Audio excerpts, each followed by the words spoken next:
Family star నటించిన dear comrade Hindi digital మార్కెట్లో దుమ్ము దులుపుతోంది.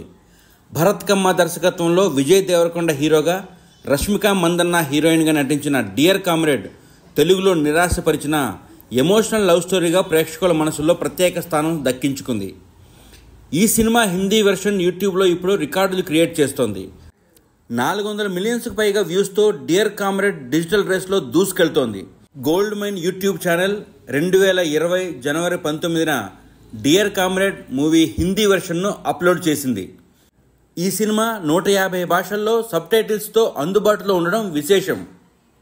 ఈ సినిమాకు యూట్యూబ్లో వస్తున్న వ్యూస్ పాన్ ఇండియా స్థాయిలో విజయ్ దేవరకొండ సినిమాలకు దక్కుతున్న ఆదరణను, హీరోగా విజయ్ క్రేజ్ను చూపిస్తున్నాయి. బిగ్ బెన్ సినిమాస్, మైత్రి మూవీ మేకర్స్ సంయుక్తంగా డియర్ కామ్రేడ్ సినిమాను రూపొందించాయి. లేటెస్ట్ మూవీ అప్డేట్స్ కోసం టాలీవుడ్ టీవీని సబ్స్క్రైబ్ చేసి ఫాలో అవ్వండి.